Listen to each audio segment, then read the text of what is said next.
Bonjour et bienvenue à tous pour le webinaire de Vocasa du jour qui va concerner les 8 défis à relever pour réussir un bon questionnaire de satisfaction. Donc, on va passer une bonne trentaine de minutes ensemble et avant de démarrer, je vous donne juste quelques petites consignes entre guillemets. Donc le premier élément, nous diffuserons le support du webinaire après le webinaire. Vous recevrez tous un email directement avec la présentation. Et puis si vous avez des questions, n'hésitez pas à les poser en direct. Si elles amènent des réponses courtes, j'y répondrai en direct. Et si jamais les réponses doivent être un petit peu plus longues, on pourra se garder un temps à la fin pour les traiter. Je vous propose de démarrer à présent. Donc le webinaire du jour s'intitule « 8 défis à relever pour réussir un bon questionnaire de satisfaction ». Et donc l'idée, ça va être de vous présenter les grands éléments pour vous permettre de faire de bons questionnaires de satisfaction et vous donner un maximum de trucs et astuces pour vous aider. Le sommaire. Alors tout d'abord, on va voir les 8 grands défis. Définir l'objectif, penser le questionnaire en fonction de cet objectif, réfléchir à la structure, être bref, concis, on reviendra sur ce point, soigner la présentation, tester le questionnaire, le diffuser et enfin exploiter les données. Donc on va voir pour chaque élément différents trucs et astuces émanant de notre expérience afin de vous aider au maximum. Pour nous présenter en quelques mots, qui sommes-nous et pourquoi, en effet, on a une réelle capacité à vous partager notre expérience sur le domaine ?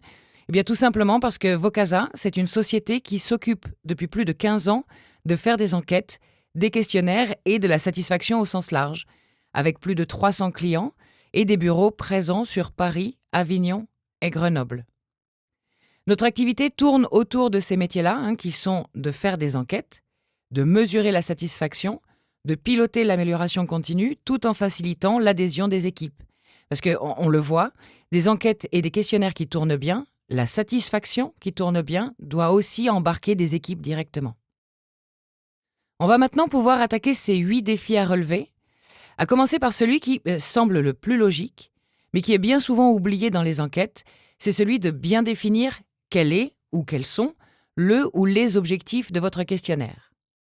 Il y a toujours 2 grands éléments à valider en amont de démarrer une enquête. C'est qu'est-ce que je veux évaluer et vers qui je vais devoir envoyer mon questionnaire.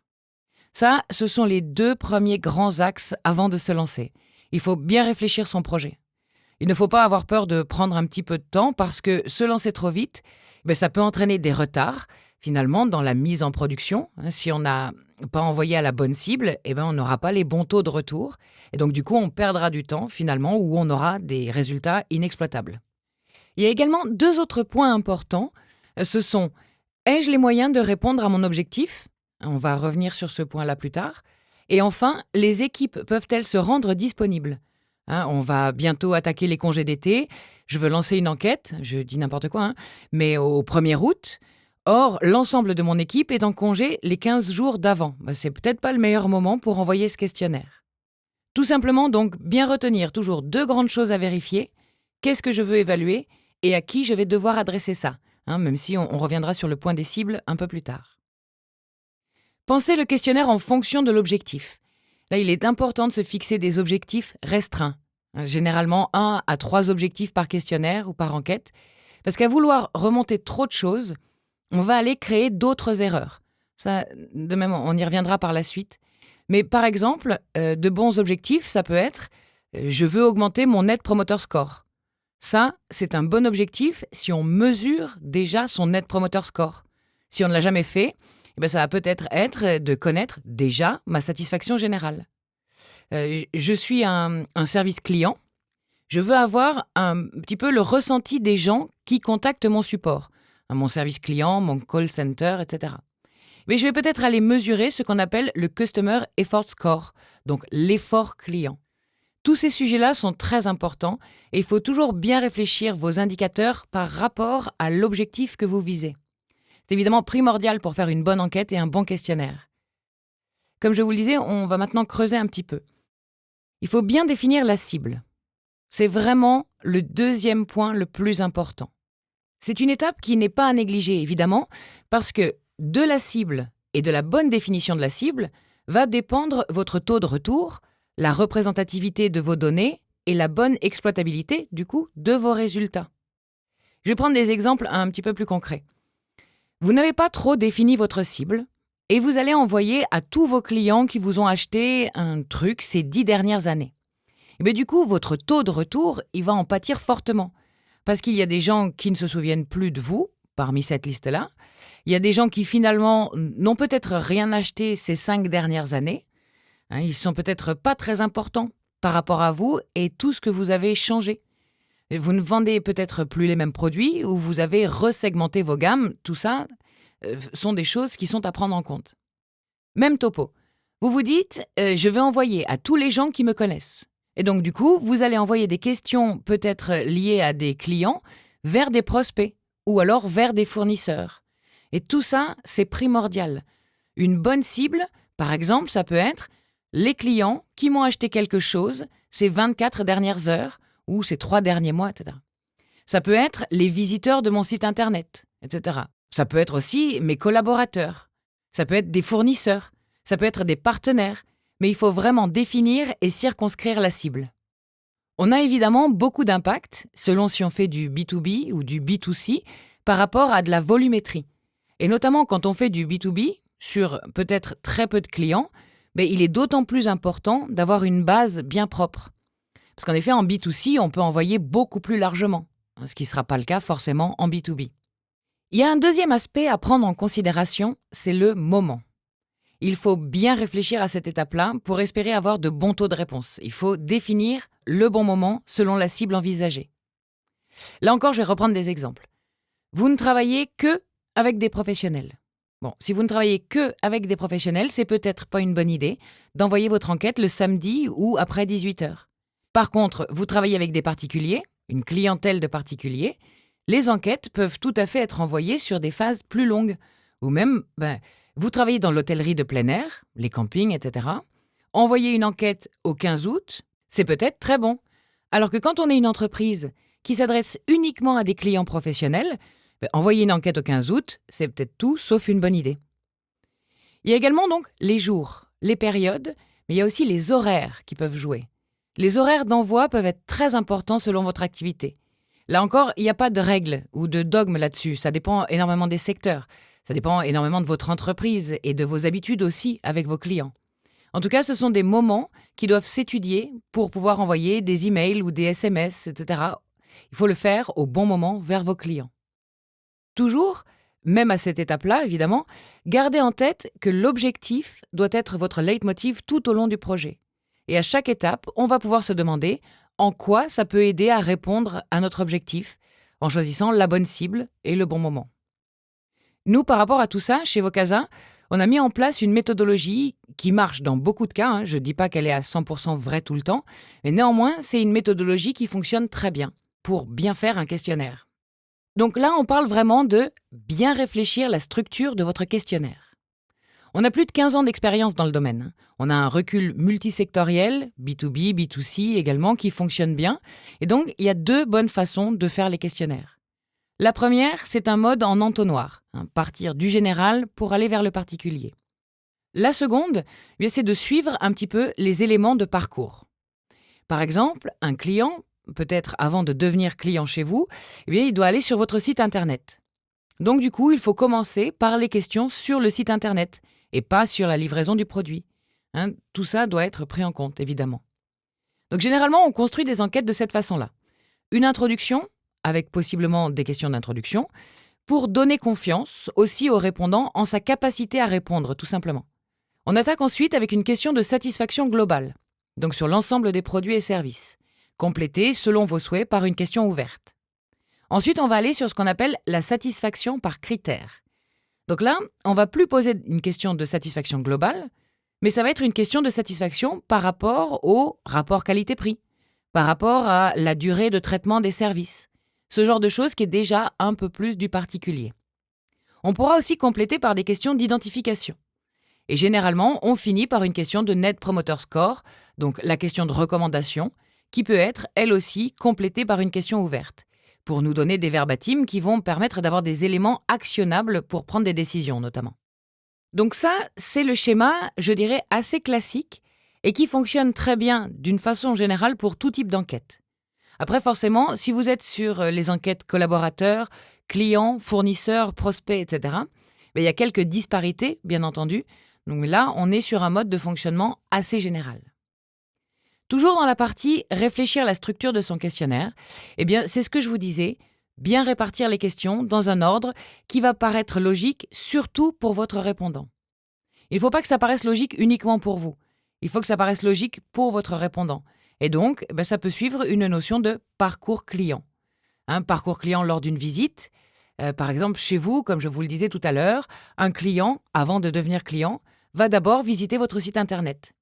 Donc ça va être un internaute qui va commander quelque chose, puis qui va être livré et qui peut-être appellera un service après-vente plus tard. Et si toute la démarche s'est bien passée, il redeviendra client ou il continuera d'être client. Cette démarche-là, il faut être capable de l'adopter dans les questionnaires. Et là, pour le coup, sur une démarche où il y a du parcours client, on peut se dire « Je demande sur toutes les étapes de mon parcours client à l'intérieur d'un seul et unique questionnaire ». Ou alors, on se dit « À chaque étape de mon parcours client, je vais choisir de déclencher une enquête ». Quand on fait comme ça, généralement, les enquêtes sont plus courtes et elles sont actionnées au meilleur des moments. Parce que très souvent, ça va s'interfacer avec vos outils internes, vos CRM, vos ERP, etc. pour faire que justement, on envoie les enquêtes au meilleur moment. Ça, c'est lié évidemment à la capacité d'être efficace pour reprendre le parcours que votre répondant aura vécu. Il faut ensuite être bref. Être bref, c'est le nombre de questions. Un questionnaire de 70 questions envoyé en ce moment en 2021, c'est pas une bonne idée. Même si c'est vers vos collaborateurs, même si c'est vers des clients très fidèles, etc., plus les questionnaires sont longs, plus votre taux de retour sera impacté. C'est aussi simple que ça. Les questionnaires qui fonctionnent bien aujourd'hui, ce sont des questionnaires parfois de 5 questions. Certains de 20, 25 ou 30 questions peuvent bien fonctionner aussi, mais à partir du moment où on a mis un peu de l'intelligence dans les questions, dans le sens où on va pouvoir rendre les choses plus concises pour faire que l'internaute n'ait pas trop de temps à passer dessus. Et donc du coup, on va pouvoir avoir de bons questionnaires simples, concis, brefs. Il y a une erreur qui est souvent commise par les entreprises. Ce sont notamment les entreprises qui n'ont pas mesuré la satisfaction de la recommandation, du NPS ou autre, depuis 5 ans. Et qui ont tendance à tout vouloir mettre dans un questionnaire, à vouloir demander tout ce qu'ils n'ont pas demandé ces dernières années à leurs clients. Et du coup, là, on peut tomber sur ce qu'on appelle, nous, les questionnaires fleuves, qui peuvent être beaucoup trop longs pour amener des taux de retour suffisants. Il y a un autre point qui va permettre d'être plus bref, c'est d'éviter les questions inutiles. Il y a 2 types de questions inutiles. Il y a les questions qui sont posées sur des choses qu'on est déjà censé connaître de la part de nos répondants. Par exemple, vous envoyez à vos clients une enquête par email et la première question que vous leur posez, c'est « remplissez votre email ». Ça se voit dans énormément d'enquêtes et c'est pas du tout bon en fait. Parce que ça vous fait perdre du temps, ça fait perdre du temps à votre client et ce n'est pas utile en plus de faire comme ça. Il y a une autre chose qu'on voit beaucoup, c'est que si vous avez mal fait vos questions en mettant des questions inutiles, vous allez avoir beaucoup de réponses de type « ne se prononce pas ». Ou si vous avez mis la case « non concerné », vous aurez beaucoup de gens qui vont vous répondre cette case. Et là, du coup, ça peut s'expliquer par le fait que vous avez mal ciblé, en fait, les choses au démarrage. Parce que finalement, si vous posez des questions à des clients qui ne sont pas concernés par cette question, c'est que le ciblage a été mal fait. Ou c'est peut-être aussi que vous avez des limitations dans vos outils ou dans les produits que vous utilisez. Pour éviter ça, justement, on peut faire des outils professionnels, des questions conditionnées, des scénarios. Je vais reprendre l'exemple de l'hôtellerie de plein air. Bon, vous êtes dans un hôtel en plein air, vous êtes même dans un hôtel, et puis dans votre chaîne, il y a certains de vos hôtels ou de vos campings qui sont dotés de spas, et puis d'autres qui n'en ont pas. Cette information-là, elle est sue, normalement, de votre part dans les outils que vous pouvez avoir à votre disposition. Il ne faut surtout pas poser des questions liées au spa à un client qui n'aurait pas eu accès au spa. Parce que d'une part, il ne va pas savoir répondre, parce qu'il n'aura pas eu accès à la prestation, mais en plus, ça va créer de la frustration. Lui n'y a pas eu accès, alors que dans l'hôtel d'à côté ou le camping d'à côté, il aurait pu y avoir accès. Donc ça, ce sont vraiment des éléments à prendre en compte, tout ce qui est question conditionnée. On va pouvoir scénariser véritablement le questionnaire pour poser les bonnes questions aux bonnes personnes en fonction de qui elles sont et de ce que l'on connaît déjà sur elles. Le 5e point, c'est de soigner sa présentation. Tout d'abord, la charte graphique, On l'a vu, le fond du questionnaire, c'est très important, c'est même primordial, bien sûr, mais la forme l'est tout autant. Un questionnaire, il doit être à votre image. Et il doit rassurer le répondant sur le fait que quand il répond pour votre marque, c'est bien pour votre marque qu'il répond, sans avoir un fourni par ou un powered by en dessous de votre questionnaire ou même carrément en gros tout en haut. Ça vient impacter négativement sur votre taux de retour. Et c'est évidemment primordial que d'avoir un questionnaire qui ressemble à votre marque, qui soit fidèle à votre marque et qui permette à votre répondant directement de se dire « Bien oui, je réponds pour quelqu'un que je connais, duquel je viens d'avoir une prestation, une livraison de service, une livraison de produits récemment, et donc du coup, j'ai envie d'y répondre. » Il faut également aller à l'essentiel. Il faut éviter de surcharger visuellement le questionnaire. Le répondant doit rapidement voir les questions, les réponses forcément. L'idée, c'est de faire simple, beau et efficace. Donc c'est une règle très facile à appliquer pour vraiment faire des questionnaires pertinents, utiles et faciles à répondre pour vos clients ou vos collaborateurs. Le 6e point, c'est de tester le questionnaire. Tester le questionnaire, quand on met de la scénarisation, quand on met de la personnalisation, par exemple, bonjour Daphné Coton, merci de répondre à l'enquête suivante, on va mettre ce qu'on appelle un champ de fusion pour personnaliser la relation. Et donc ce genre de choses-là, ça doit se vérifier évidemment en amont. Et pareil pour les scénarios que vous auriez faits. Si telle personne est un client ou un prospect, elle verra telle question ou telle autre question. Si tel client a eu accès à tel service, eh bien il va y avoir telle question et pas les autres, etc. Parce qu'en fait, c'est très agaçant pour un répondant de devoir remplir « non concerné » à toutes les questions. S'il se sent non concerné par toutes les questions, il va aussi se sentir non concerné par vous, par votre marque, etc. Donc c'est hyper important de bien tester tous ces éléments. Ensuite, on a la fluidité du questionnaire.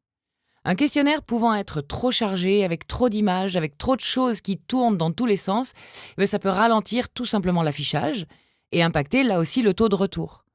Donc c'est évidemment important de rendre quelque chose d'assez fluide. Le 3e point, c'est le responsive design. Il est évident aujourd'hui qu'un questionnaire doit pouvoir se répondre depuis son smartphone, depuis sa tablette, depuis son ordinateur. Et c'est pas toujours le cas, même en 2021, et pour autant, c'est une nécessité, forcément. Et même mieux, avec des outils comme Vocasa, par exemple, vous pouvez commencer à répondre à un questionnaire depuis votre ordinateur et finaliser depuis votre smartphone, et inversement. Ça permet aussi de rendre facile et agréable les possibilités de répondre à une enquête. Tester le questionnaire. On a également la vérification des questions. Là, il y a plusieurs choses qui sont importantes à voir et à prendre en considération. La première, c'est tout ce qui est lié au double sens. Il y a des choses qui peuvent amener de l'incompréhension ou qui peuvent être sujets à des interprétations de chaque personne qui va finalement lire le questionnaire. Et tout ça, ça doit être banni. C'est pour ça que ça peut toujours être bien d'envoyer le questionnaire à quelqu'un qui est extérieur à votre entité. Pourquoi ? Parce que, par exemple, des termes comme mieux ou comme bien mieux, etc., vont pouvoir être interprétés de façon très différente d'une personne à l'autre. Alors que les termes comme très satisfait, satisfait ou insatisfait, ou même très insatisfait, sont neutres et factuels à la fois. L'autre point, ce sont les éléments de vocabulaire. On utilise tous du jargon. On utilise tous des acronymes dans nos métiers. Et néanmoins, nos clients ne sont pas forcément censés tout savoir de notre métier. Et donc, du coup, il faut faire très attention à tout ce qui est termes techniques, tout ce qui est acronyme, parce que parfois, ils peuvent vouloir dire autre chose dans d'autres secteurs, voire ne pas du tout être compris. Donc, il faut faire très attention à ça, évidemment. Et le dernier point, c'est l'orthographe. Comme on vous l'a illustré ici, rien de plus pénible que de trouver des fautes d'orthographe dans un texte. Ça aussi, ça vient impacter votre taux de retour. Donc, faites toujours relire par une personne extérieure au projet, qui peut être dans votre entreprise, mais toujours extérieur au projet. Parce que c'est comme dans un email avec trop de fautes, on n'a plus envie de le lire. La personne qui nous l'a envoyé devient non crédible. Et c'est pareil pour une enquête, pour un questionnaire. Comme finalement tout contenu qui est mis à disposition du public. Donc ça, c'est important, pareil, toujours faire relire par quelqu'un d'extérieur au projet. Le 7e point, c'est de diffuser le questionnaire. Et ça, même si on n'a pas les coordonnées des personnes. Il y a plusieurs manières de diffuser les questionnaires. Ça peut être de l'email, ça peut être du SMS, ça peut être du téléphone, en format papier, en face à face, dans la rue. Il y a plein de méthodes de collecte. Et puis il y en a, on n'a même pas besoin d'avoir les coordonnées de la personne. Et c'est le cas, par exemple, des QR codes, qui reviennent un peu à la mode en ce moment. Et c'est aussi le cas de ce qu'on appelle les pop-ins sur les sites internet, ou les bandeaux, ou ce qu'on appelle aussi les frames. Ce sont des choses qui se déclenchent directement dans les sites internet. Eh bien, ces moyens peuvent permettre de collecter de la donnée aussi d'une autre façon. On a très souvent les questions de ce type là aussi. Ma base email n'est remplie qu'à 80% et les 20% restants, il y a 5% dont je n'ai pas du tout de coordonnées en fait, j'ai juste leur nom, prénom. Et puis à 15%, j'ai juste leur numéro de téléphone portable. Là, on peut tout à fait imaginer de faire du multicanal. C'est faire de l'email et du SMS en même temps pour pouvoir collecter un maximum de réponses. Encore une fois, le canal de collecte va dépendre de votre contexte. Dans certains contextes, l'email va être un peu roi, entre guillemets. Et puis dans d'autres contextes, il sera complètement impossible à mettre en place, pour plein de raisons qui vont dépendre de ce contexte-là. Le fait de ne pas avoir les emails en premier lieu, ou le fait d'avoir une population, une cible à laquelle on s'adresse qui n'est pas très active sur la partie Internet, etc. Attention à la sursollicitation également. Il faut prévoir, toujours dans son plan d'action, le fait de faire des relances. Les relances viennent maximiser de 30% à peu près votre taux de retour. Et ça permet d'augmenter votre représentativité des réponses dans la majeure partie des cas. Mais attention à ne pas trop en faire. Donc là, par exemple, pour une enquête client, il est tout à fait admis de faire une relance, 2 au maximum, mais rarement plus qu'une en général.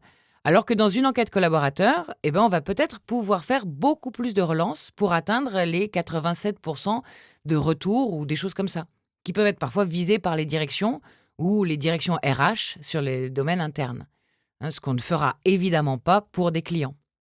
Ce qui est très important également, c'est qu'il faut être capable de savoir qui a répondu, qui n'a pas répondu, qui a répondu de manière partielle, pour justement ne relancer que les personnes qui n'auraient pas répondu. Pareil, il n'y a rien de plus agaçant que d'avoir passé 5 minutes à répondre à un questionnaire, et puis une semaine plus tard, on reçoit un email qui vous donne la perception qu'on n'avait pas répondu au questionnaire, etc. Mais c'est très agaçant. Et du coup, l'année d'après, ou le mois d'après, ou le trimestre d'après, je ne vais pas avoir envie de répondre à ce questionnaire-là, parce que j'aurais considéré que c'est mal géré, que c'est pas bien fait. Il faut toujours avoir ces informations-là.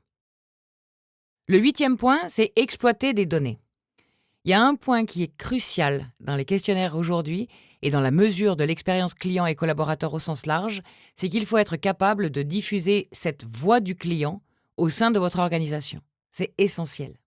Il faut savoir valoriser l'information collectée, justement en mettant à disposition dès le début d'un projet un tableau de bord, des indicateurs qui vont vivre tout seuls en fonction de ce qui se passe, des réponses qui arrivent, et par exemple de mettre à disposition des personnes intéressées dans votre entreprise le taux de réponse, le taux de satisfaction, votre Net Promoter Score, etc. Ça va permettre de faire que la donnée, ça ne va pas être juste vous qui allez l'utiliser, mais ça va être tout le monde qui va commencer à se l'approprier. Et donc, du coup, quand on s'approprie la donnée, on la regarde aussi. Et on comprend donc, des fois, qu'il y a des plans d'action qui sont nécessaires, qu'il y a des choses qu'il faut faire bouger dans l'entreprise. Et c'est grâce à ça, en communiquant sur cette data, qu'on va pouvoir faire bouger les choses. Donc, du coup, quand vous avez de la donnée, il est important de la faire parler.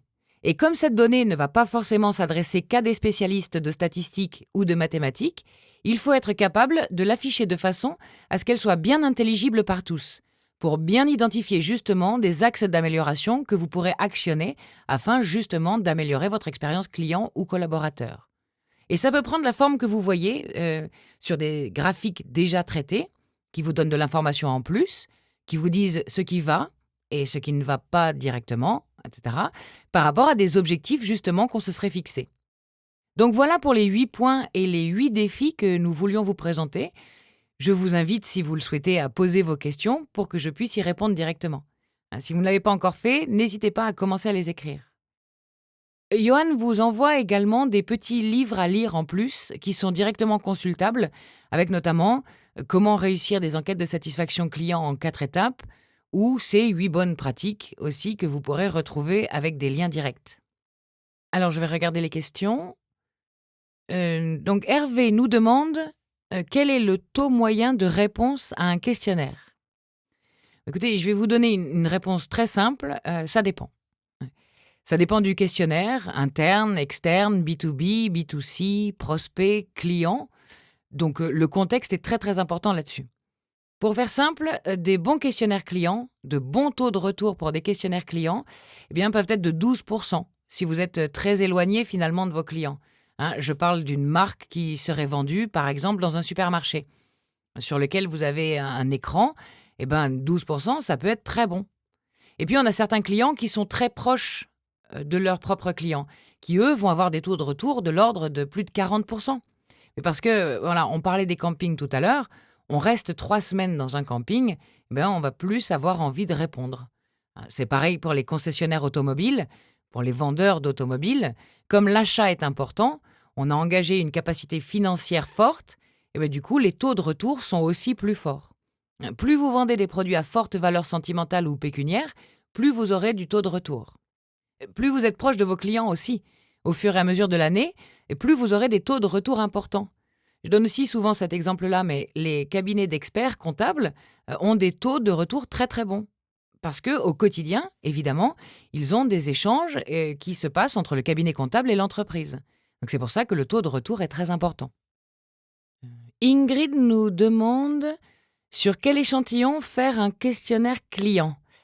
Mais là aussi, ça dépend évidemment de votre questionnaire, de votre base clientèle, de qui elle est et de son volume général. Par exemple, vous êtes une grande mutuelle et vous avez 3 millions de clients. C'est peut-être pas nécessaire d'inviter 3 millions de clients pour avoir des résultats qui soient représentatifs. Peut-être que d'avoir seulement 5 000 réponses parmi tout ça, ça sera peut-être largement suffisant pour avoir une base de données représentative. Ça se mesure après, évidemment, avec des modèles statistiques, mais là encore, ça dépend beaucoup du contexte. Par exemple, à l'inverse, vous êtes une société qui a 100 clients, ben en fait, l'échantillon, il n'y aura pas d'échantillon. Va falloir inviter tout le monde et va falloir peut-être obtenir 80% des réponses pour que ce soit représentatif. Donc là, Ingrid, en fait, tout dépend évidemment de votre contexte et ce sont des choses qu'on pourrait voir avec vous, mais là, c'est pour vous donner les grands éléments.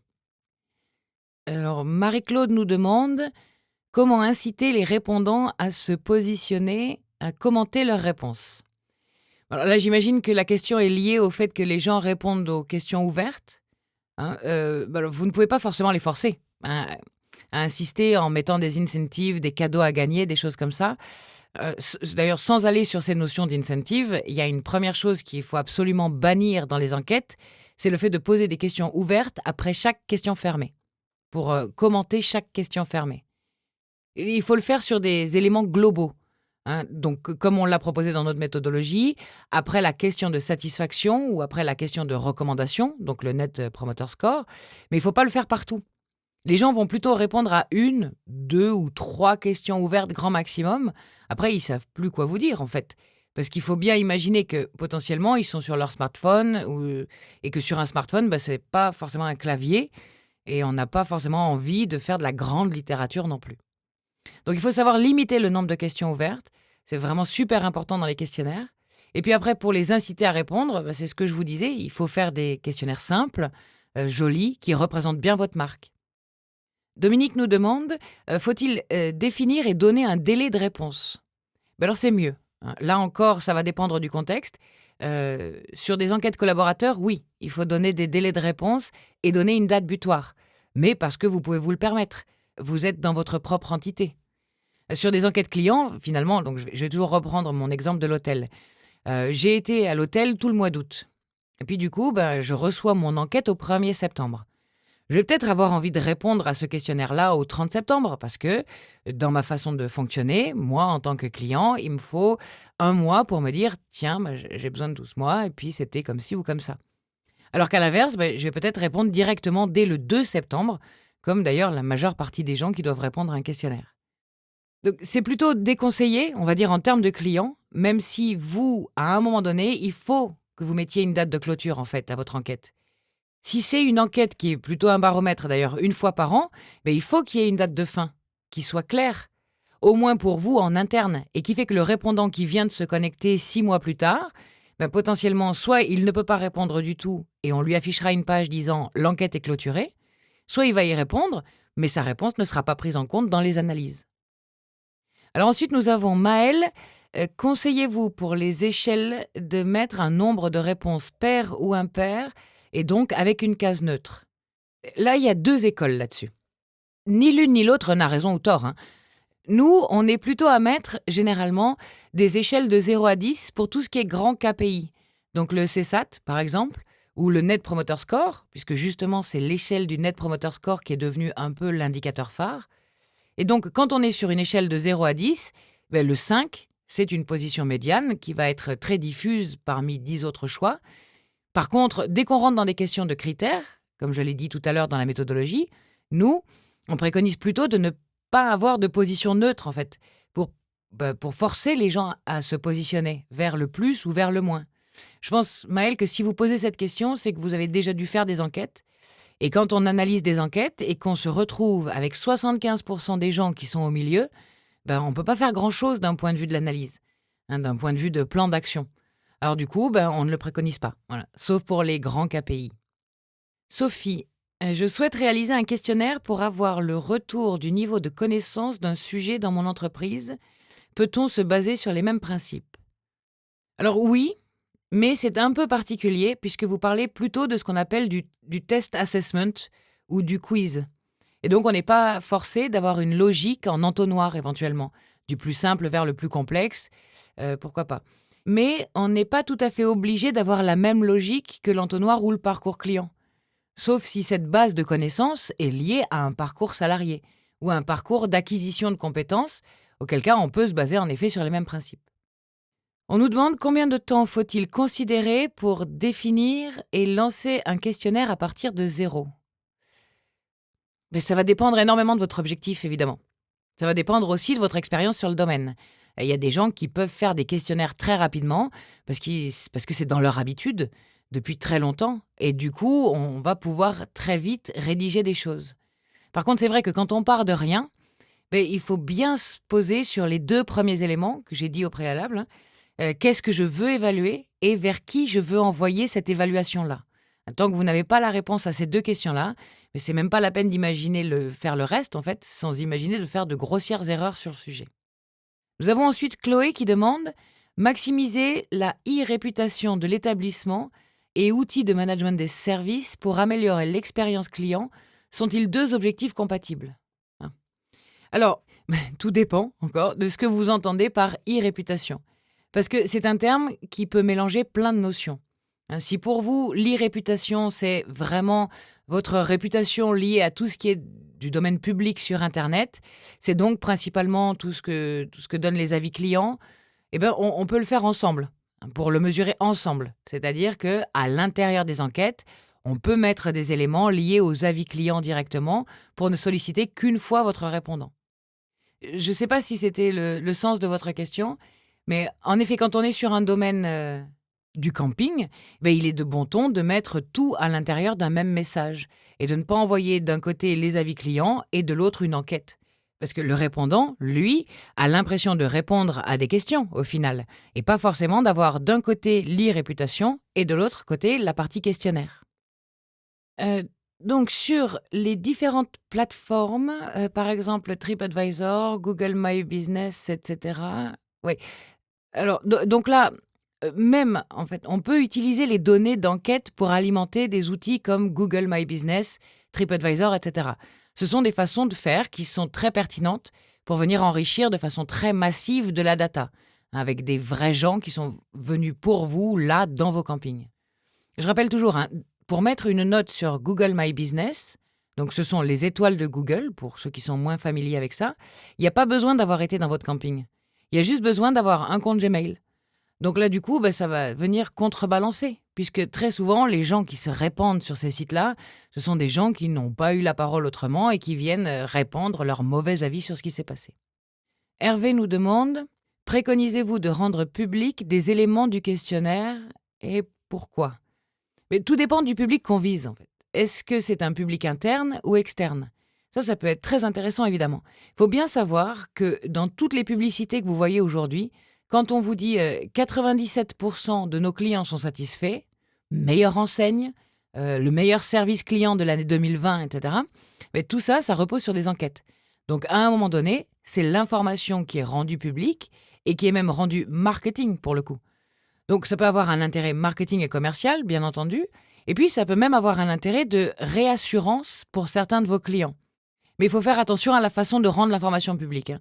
Par exemple, une personne avec un nom, prénom, qui vous a mis des informations à une question ouverte sur laquelle vous n'avez pas forcément pris son consentement pour rendre son information publique, il faut que ça reste privé. Si par contre c'est un indicateur global qui prend en compte les 10 000 réponses de tous vos clients, ça c'est de l'information qui peut être rendue publique. Et ça aura un volet évidemment marketing et commercial. Alors, Pierre, combien de questions peut-on poser au maximum? Et ça va dépendre aussi des contextes, hein. Enquête client, enquête collaborateur, sur lequel on peut aller un peu plus loin. Mais un bon questionnaire en 2021 doit contenir, on va dire, 5 questions au maximum. Mais on peut faire plus court. Et puis, ça peut aller jusqu'à 20-30 questions selon comment sont posées les questions. Parce qu'il faut toujours faire percevoir aux répondants qu'il y a le moins de questions possible. Et il y a des méthodes pour faire ça. Donc sur 2021, on va dire, au-delà de 30, vous aurez un taux de retour qui va s'éroder. Mais là encore, ça dépend des contextes. Sur des enquêtes internes, climat social ou choses comme ça, on peut poser plus de questions que sur des enquêtes clients. Alors, ok, mais je pense avoir répondu à toutes les questions qui se sont affichées. Si vous en avez d'autres, n'hésitez pas, hein, on est là pour ça et pour vous transmettre un maximum d'éléments. Dans tous les cas, j'espère avoir bien répondu à toutes les personnes qui m'ont posé des questions. Ah, non, Nathalie ici nous demande: faut-il communiquer les résultats du questionnaire aux participants? Oui, oui, ça peut être une bonne idée pour maintenir votre taux de réponse dans le temps, en fait. Les gens, généralement, vous leur demandez de répondre à une enquête pour leur dire aidez-moi à m'améliorer en tant que fournisseur. Et si vous les impliquez là-dedans, forcément, ils vont continuer à vous répondre. Donc ça peut être très important. Après, faut mesurer évidemment, hein. Si vos réponses ne vous servent pas trop au début de votre démarche, il faut peut-être attendre un petit peu que vous ayez amélioré ce qui ne va pas avant de communiquer là-dessus. Mais ça reste toujours une bonne idée de communiquer. Donc oui, oui, plutôt un grand oui. Je vérifie du coup si j'ai pas oublié des questions, mais normalement j'ai pu répondre à tout. Ah non, si, Océane, quelles sont ces astuces pour faire paraître aux répondants qu'il y a moins de questions? Ce sont des astuces qui sont reliées à ce qu'on appelle des tableaux en satisfaction et qui vous permettent de poser 3 à 5 questions et le répondant, lui, aura la perception de ne répondre qu'à une seule. Je dis répondant, mais c'est très souvent aussi les chefs de projet qui ont cette sensation-là. Nous, quand on fait le compte du nombre de questions, très souvent, nos clients nous disent, voilà, un questionnaire de 10 questions. Et nous, quand on compte, finalement, non, il y a 27 questions en fait à ce questionnaire. Parce que la mise en tableau donne cette perception-là. Puis après, il y a des artifices aussi liés à tout ce qui est iconographie. On peut rendre un questionnaire plus rapide en mettant moins de texte à l'intérieur et en mettant plus d'icônes.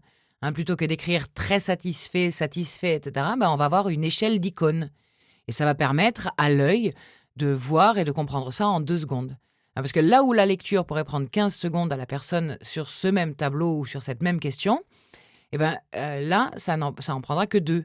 Donc si à chaque question, on a 10 secondes de différence dans la lecture ou dans l'analyse de l'iconographie, évidemment, on fait gagner ou perdre du temps très fortement. Voilà, donc je pense avoir répondu à toutes vos questions.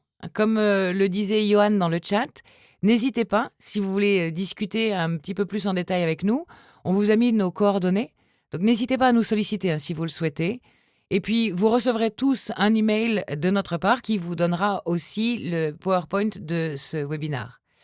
Je vous remercie toutes et tous pour votre participation très active. C'était vraiment sympa d'avoir beaucoup de questions à la fin. Comme ça, on a pu, j'espère, échanger et vous aider dans vos démarches. Je vous remercie beaucoup, je vous souhaite une excellente fin de journée et à très bientôt. Au revoir.